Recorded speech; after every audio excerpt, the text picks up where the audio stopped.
And I'm back. I just had some OJ. I'm roaring to go. I just made a video about the last ending of Bleach. And I get a little sidetracked, which happens a lot with me. I'm a very easily sidetracked person. I have ADHD. Hardcore. So, you know, it's quite easy for me to be as well as long-winded, which is unfortunate.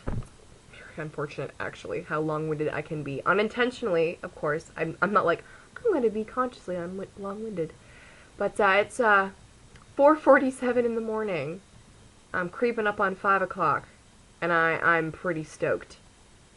I'm pretty stoked. Woohoo, go college! I don't really know why there was no association for me pulling an all-nighter in college. And it's actually not smart to not sleep in college. And being my second year in college, you'd think I've learned it the first year. No, not at all. So moving on. This video I saved specifically to talk about Ichigo and Rukia versus Ichigo and Orihime. I apologize, I'm very scatterbrained. I might be all over the place when it comes to this topic because I'm a very unorganized person, and it's actually something I've really been struggling with for a long time. Anyway, obviously I don't really find it that big of a deal in my life. So, I've said I could go on and on and on about Ichigo and Rukia, and what I think about their relationship. So I'm going to try to focus mostly on Ichigo and Orihime and how I feel about it. I'm not going to try to detract it per se, but more like say this is how I feel about it and this is why I think it's not a good relationship. I'll start out first actually with a couple of detractors of Ichigo and Rukia. I won't get into it because so many people can pull up well, this is that, and this is this, and blah, blah, blah. But some of them that I can't stand, that aren't even worth arguing against because they're poor, I'm looking for something argument type of point, which is like one is, Rukia hits Ichigo all the time. She actually really doesn't hit him physically enough to actually hurt him, that he reflects upon it, or within the next panel he still possesses the wound visibly, unless he really honestly deserves it.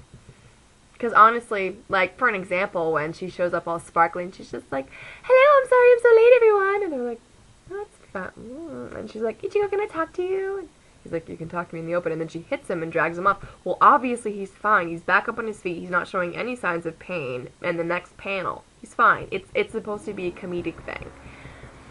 So people taking that seriously is like, you're looking for reasons, you know, to find an argument, to start an argument, which is one thing. Don't start pointless ship wars. It's stupid. I think I actually might, I think I'm doing that holding a cigarette, don't use smoke type deal right now, but I'm not intending to start a ship war as I am just kind of blabbing, because I feel like blabbing, and I feel like blabbing about Ichigo and Orihime. So I'm doing that, and I'm not trying to be offensive in any way, shape, or form. So, anyway, well, I realize I can get really distracted with detractors of Ichigo and Rukia, so I'm just going to completely leave that off to the side, because I don't even need to really touch that, because it's just stupid. So I will start with Ichigo and Orihime. Obviously, Orihime has really liked Ichigo from the very beginning, which is very obvious by the way she's extremely she stammers a lot, she blushes a lot in the beginning, and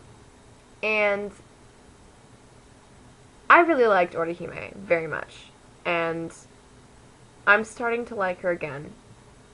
I came to greatly dislike her in the Hueco arc because she broke every promise she made to herself. Completely. So I liked her a lot in the beginning. Her airheadedness was adorable. Loved it. I adored her as a character. I thought she was so cute. And I didn't mind her crush on Ichigo. I thought it was from the beginning, I thought I was completely unrequited because obviously Ichigo had no idea. I mean, she's there like freaking out and he's just like, whatever. Like Ichigo's just an idiot. He's so stupid. God. Anyway, so, but right from the beginning, you see that Orihime perceives Ichigo in a very unrealistic way. And, because I think Bleach is very not literal. It's very symbolic, very, very metaphoric. Bleach is extremely metaphoric. And especially with the moon and the sun thing with Ichigo and the mask, like, Bleach, what I think a lot of people don't realize is that it is extremely symbolic, and what you should take literally from it is very little. You shouldn't take Bleach very literally when it comes to certain things. Everything has a subtext to it.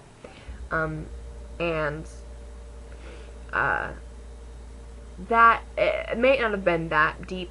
I might be going a little too deep here, but, you know, it's better to go too deep and be able to pull yourself out than just skim across the surface and never get there. So, when she sees all these faces of Ichigo with, like the otter face, or the seal face, and the afro, the little boingy things, the mustache. Actually, I laughed at the mustache. Ichigo with the mustache is hilarious. Hilarious. Handlebar.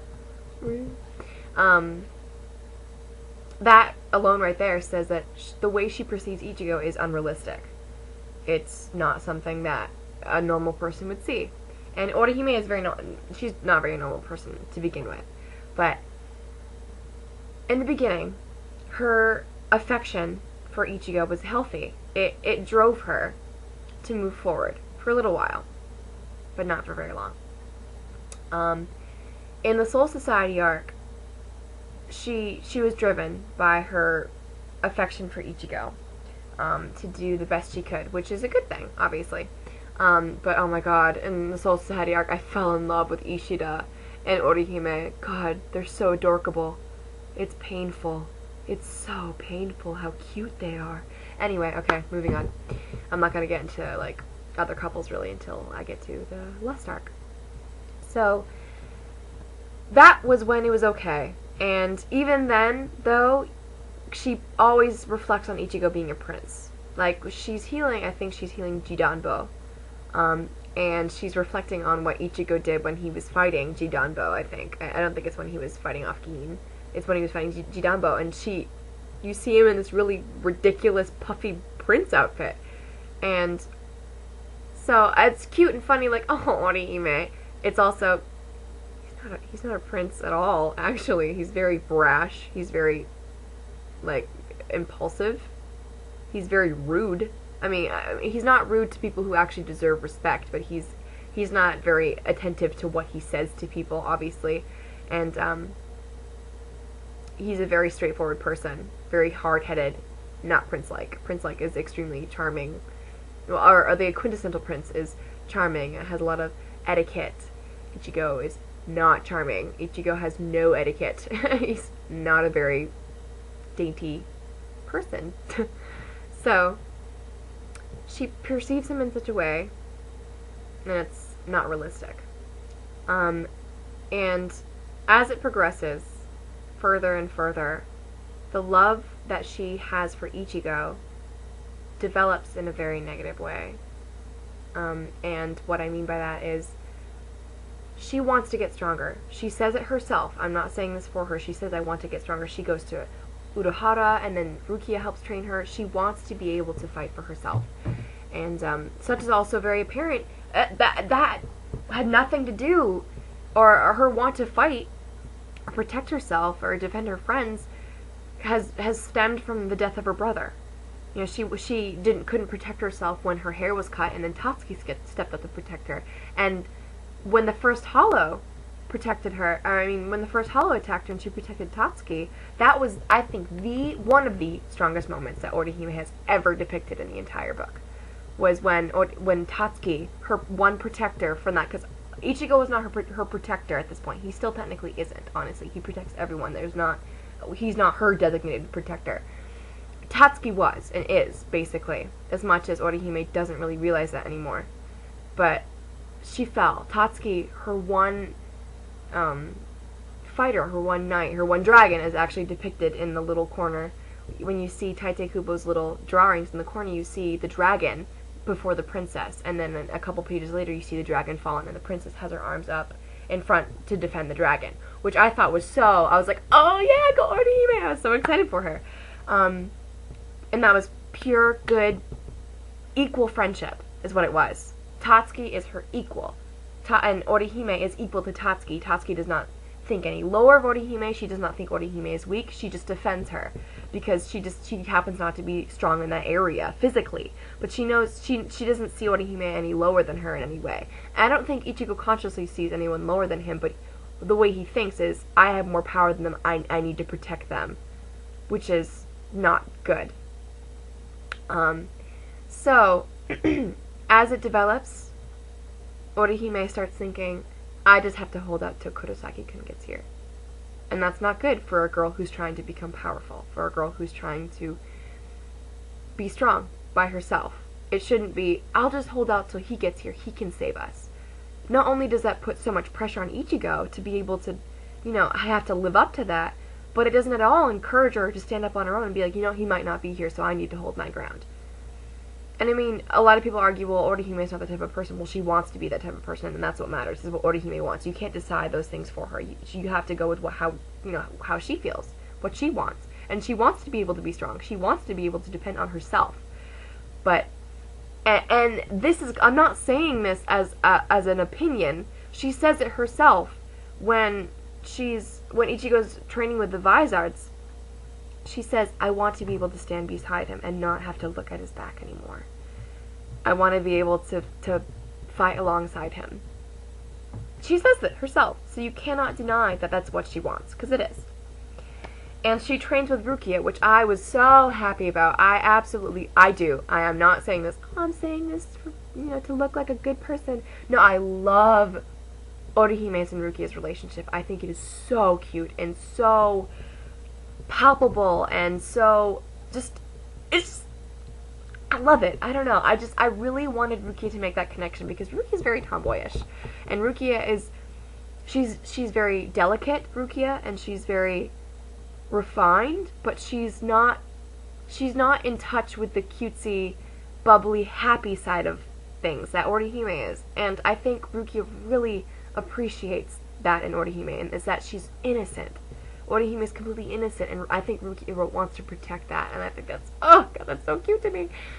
So anyway, I really love the relationship between those two, and I thought it was so cute when Orihime and Rukia were training together. And I really rooted for Orihime. And then obviously Urukir came, and I completely fell. Well, actually, okay, that's not a lie. That's a lie. I didn't completely fall for the captor-captive ship. I like confrontational ships like that.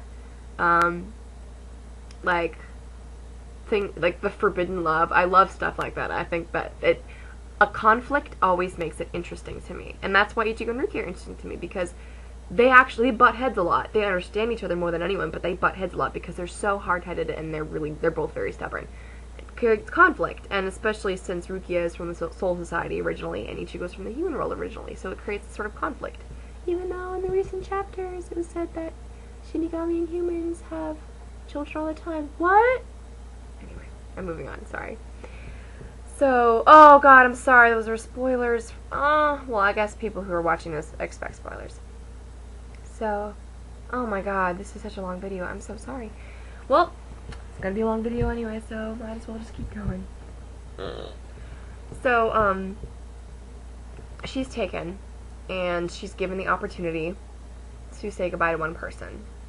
And she chooses to say goodbye to Ichigo. Which I cannot reprimand totally, because she's in love with him, which she obviously confesses in that time that she says to say goodbye to him. But, I was also really angry, because where Ichigo cares that he does. Obviously, Ichigo is not uncaring of Orihime being gone, or of Orihime in general. The level of importance to which he holds her in regards to how Tatsuki holds Orihime is completely different. Like, she is a good friend of his, and he believes in her quite deeply, of course.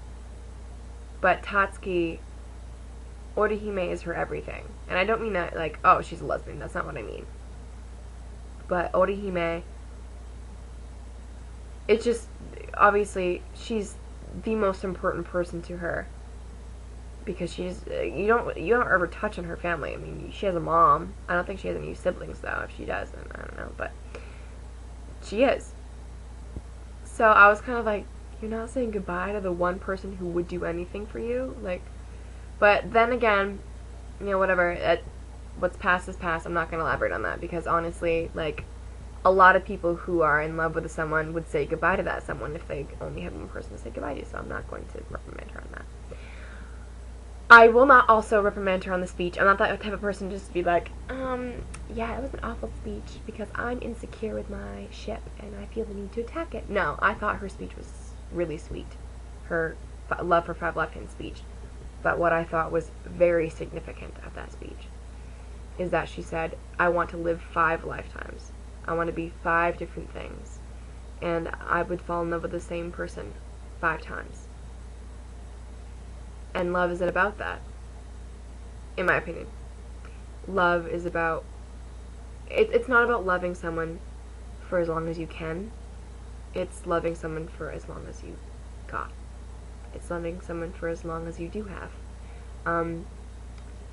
And what more is that Ichigo was asleep. I mean, obviously, Urukyura said, you can only say goodbye to them when they are unconscious, which is like, what? So, I mean, I understand, obviously, that you can't give any hints that you're leaving or what you're leaving for, but still, it's kind of like, well, that's pointless. But, Ichigo is asleep, but she's doing this huge confession to him. And not only that, but, like, the panels, Ichigo's nose is just Eiffel Tower. Eiffel Tower, not Eiffel Tower. God, I sound like a retard. It's 5:03 in the morning. I have an excuse. So, she says her confession to a sleeping Ichigo, who hears none of it. It's not even in one ear out the other. It's just not even there. He doesn't even retain that information.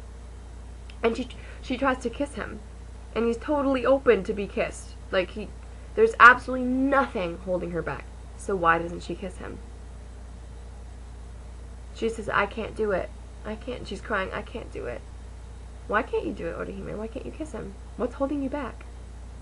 Morality? Definitely not. You snuck into his room. Like, and this isn't about morality at all. I don't think she's even thinking about that.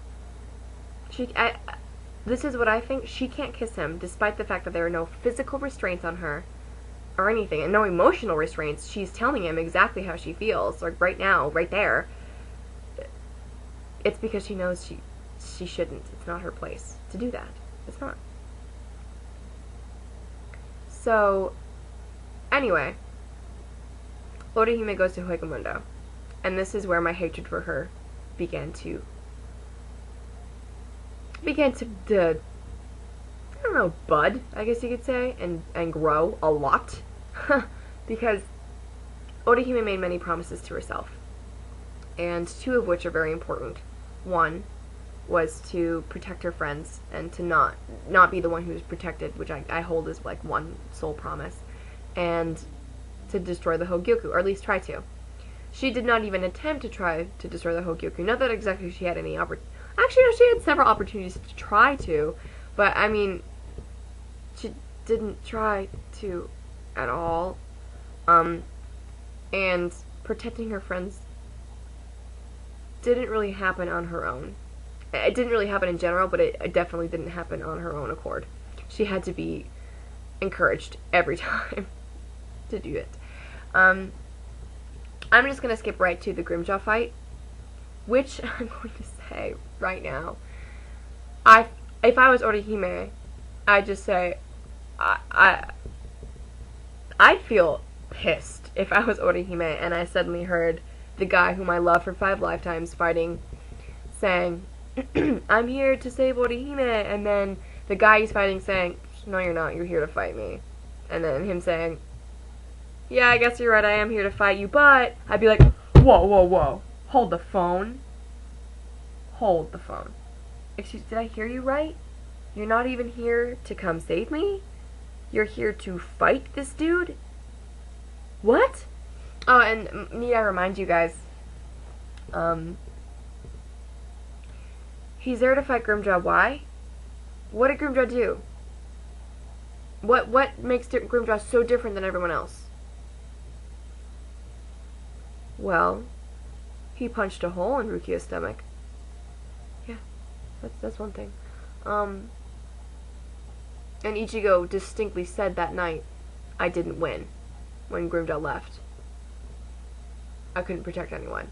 And then that was the scene where Ichigo is looking down at Rukia with that expression, and Orihime looks over, and then she looks away. Which I was like, it's, for those who never saw it, on the side of the paneling where Ichigo's looking down at Rukia and she's being healed, it says something along the lines of, again, he was unable to protect the one who told him to protect, or something. It had to do with Rukia it was right after she encouraged him when she said, that's the man you are in my heart, Ichigo. It's right after that scenario, and he wasn't able to protect her, so it's all that more significant. So not only that, but Ichigo fights. He somehow, for some reason, Ichigo feels the need to have control of his hollow as fast as possible when he's training with the Vizards to fight Grimjaw. Why does he want to fight Grimjaw? I punched a hole in Rukia's stomach. I mean, I would kind of paint a target on the back of the person who punched a hole in my good friend's stomach. So, and obviously he fails because Ichigo was way too impulsive, and then Rukia saves him and then almost dies in front of him yet again by Grimjaw. So, once again, another can of worms is opened, and another reason for Ichigo to go slice Grimjaw up into pieces. So, regardless, Ichigo's there to fight Grimjaw, and so that's pretty, and you can kind of deduce on your own why he wants to fight Grimjaw. That's how I've deduced it, honestly, and I'm not even saying he's doing it just for Rukia. It's the fact that Grimjaw did something like that to one of his nakama. It just happened to be Rukia, which obviously is a point for me as an Ichigo and Rukia fan, making arguments. But, oh my goodness, my voice is going away. During that fight, I literally cannot understand, and I'm not trying to be condescending. Maybe I am. I'll leave that up for you to decide. I literally am unable to understand how Orihime fans cannot be ashamed of Orihime during that fight. For a man that she loves for 5 lifetimes, quote unquote, she is so preoccupied with that mask, so preoccupied that he isn't a person, that she fully recognizes, which is bizarre, because you think as a person you love for 5 lifetimes, you would accept them fully for who they are, and even after they say, I'll protect you, just stay calm. He says that to her with the mask on, and she's still preoccupied with that effing mask. So, she's so preoccupied with this mask, she's not even taking time to think about the guy behind the mask, Ichigo, who she loves, quote-unquote, for 5 lifetimes. And I can understand her being nervous, because she's not used to this. But it's continuous, over and over again. She's just so preoccupied with it. And then a 3-year-old has to say,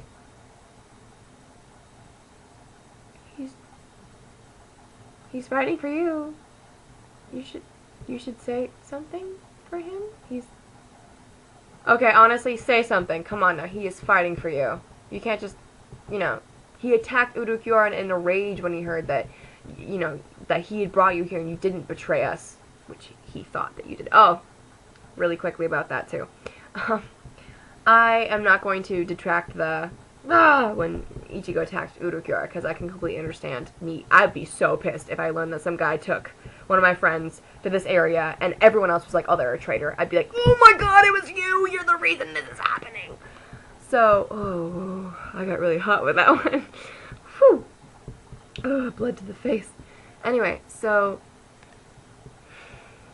I think it's really funny that Ichigo's running, and this is right after the scene where Rukia has just killed Aroniro, Shiba knockoff. God. Why Kaien? Why Kaien? I adore Kaien. Why'd they have to Anyway, so this is right after she has killed Aroniro, and she has died, supposedly. And obviously Ichigo does that dramatic Rukia type thing. So that happens. And he comes before these steps randomly, and Urukira, he just pops out of the door. He's like, hey. Like, that's kind of Urukira for you. And he starts walking down the stairs, and the first thing he says to Ichigo, nothing to do with Orihime, which is why Ichigo's there, apparently. The first thing he says to Ichigo to razzle him is, Kuchiki Rukia is dead. And Ichigo, of course, is like, no, she's not. Bitch, I am not believing that crap. So, and obviously, so Ichigo's saving Orihime. Well, obviously he is. That's one of his goals. I don't mean that like he's not there to save her. But, as Urukira gives him enough incentive to actually go save Rukia, he abandons his mission to save Orihime and goes to save Rukia. And Ichigo found no reason to fight Urukira, right? He's just like, I have no reason to fight you right now. Like, you didn't do anything, blah, blah, blah. And he was like, what if I said that I'm the one who brought Orihime here? And obviously, like, Urukira is the reason that all of this is set in motion. Not only that, but he made everyone believe that Orihime was a traitor. Bitch! You know? Asshole! But what is funny is that Ichigo makes known that he's in a hurry. He was never in a hurry before. He wasn't like, I have to save Orihime. It's essential that I save her by a certain point in time. No, it didn't really matter who saved her as long as she was safe. But suddenly there's a time frame to which he needs to defeat Urukira. Why? Because he wanted to save Rukia. Because he needed... And he says, you're not going to let me pass, are you? Why is he passing? Why is he... Oh, right. He's passing to go save Rukia, right. And obviously, he gets killed. But that's when Grimjaw shows up. And Grimjaw's the main reason why Ichigo's there in the first place. Which is, to fight Grimjaw. Apparently. And, which, oh, by the way, that reunion between Orihime and Ichigo was so undynamic. It was like, I was really surprised, actually, when Orihime heals Ichigo, and he's just like, no, and Orihime. Actually, now and Inoue, because obviously he doesn't call her Orihime at all, and she calls him Kurosaki-kun. Which I was like, that's it? That was pathetic. Like, so that was really sad for me. I was like, that was a really sad reunion. Like, a really bad way for Orihime to see her knight in shining armor, her prince, with a hole in his chest, dead. Anyway, so, Grimjaw fight. Orihime the entire time is so hung up on his mask, she doesn't even realize that. She's not even paying attention to the man behind the mask, which is the most important part of this entire thing. And the 3-year-old has to say, he's fighting for you. You should do something about that. And, so it takes a lot of encouraging from a 3-year-old to make Orihime say anything at all. Holy shit, it's only it's only almost a half an hour long in this movie. That's bad. Anyway, long-winded. So, I'm probably gonna break this up. So, anyway,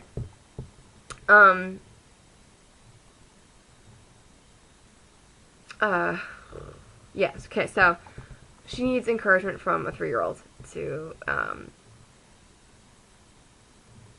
to say, hey, man who I apparently love for 5 lifetimes, go, you can do it, that's it, that's all she needed to say, because honestly, oh my god, the biggest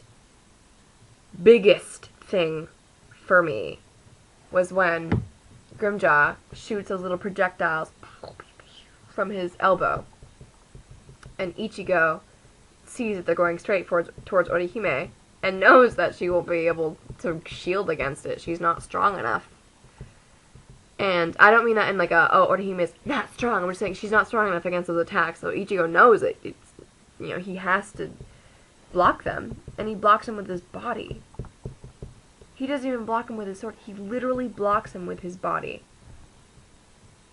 And he looks up to Orihime, and not once does she take into account his well-being.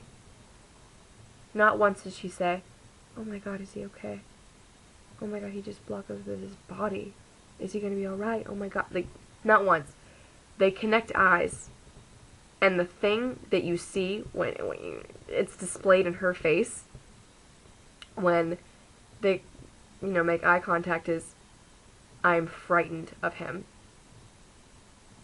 She's not, because honestly, you see her doing this, like, when he's blocking with his body. If she was concerned about him being blocked, being hurt, she would have said, oh, Kurosaki-kun, are you alright? No, silence until they lock eyes, and she goes, she's scared of his mask. After he's gone and blocked those projectiles, which obviously destroys, like, a building. They're really powerful, obviously, because Grimjaw feels the need to demonstrate how powerful they are to us readers who were like, I wonder how powerful those things were. And even so, she doesn't give a crap about that. She gives a crap about the fact that his mask is scary. I'm going to take this moment to break, because I have to break this up anyway, because it's a half an hour long. I'm really sorry. I give kudos to those who are actually listening to this. Thank you.